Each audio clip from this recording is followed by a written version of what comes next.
Line art is an industry grift, but that's not entirely true. That's just my clickbait title.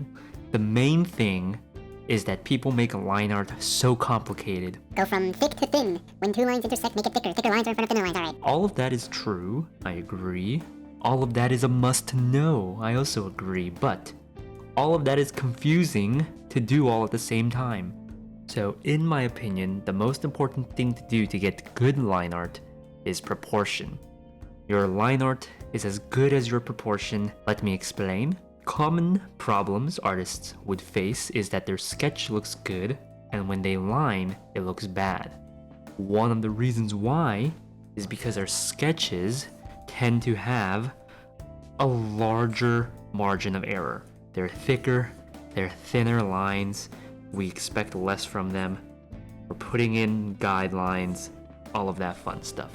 There's a larger margin of error, and our eyes will automatically find the most appealing lines. But when we line art, the lines get concrete, they are solidified, and there's only one line to depict the good proportion, the form, the gesture. So if your proportions and fundamentals aren't good enough, it is going to show your raw understanding and skill. That is why proportion is the main thing that can improve your line art, and that is true because of one thing.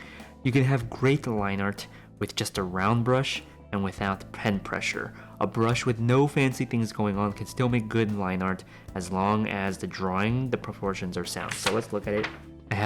You can use your basic Photoshop hard round brush, or you can use your soft brush right here. There's a lot of tricks to it, right? We talk about the going from thin to thick, thin to thick to thin. This is a good skill to always practice. This is great for gesture drawing, for sketching, also for line art, but it's also more things to worry about and more areas to mess up on. So the idea is to go into your brush settings and turn off the shape dynamics and just have it be one solid line that has no pen pressure, no opacity pressure, and that'll eliminate a lot of confusions, a lot of problems. You can still have all the little tricks, the thick to thin lines, the pressure, opacity, whatever. All of that can be utilized, but if your drawing and proportions are bad, then the line art is going to be bad. So the way I was taught to do line art, to train line art basically, is to take out all of the unnecessary bells and whistles. Use a simple brush, no opacity, no pen pressure, go really thin, and line a lot. To do a lot of line art, you want to line a lot, and if it still looks bad, damn bro, I guess you gotta go back to studying fundamentals, go back to drawing boxes, go back to studying anatomy, studying gesture. Taking out all of these like shape dynamics and all that fun stuff is also going to take away a lot of the extra brain power. I am stupid. My brain can only do one thing, and that is to think. If you want me to worry about line weight and transparency and whatever, when I'm line arting and going from thick to thin or whatever, I can't handle that. There's a RAM shortage out here. Take out the fancy stuff. Focus on one thing at a time.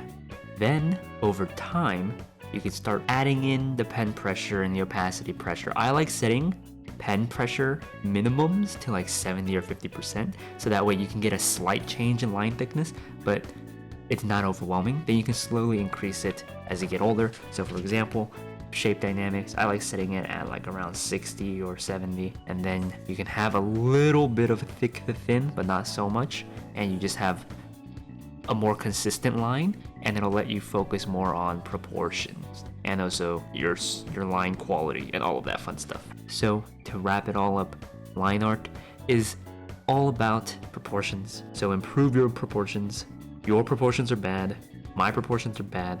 That's why both of our line arts are bad. I dare you to make bad line art with amazing proportions. You can't. Maybe you can. I don't know.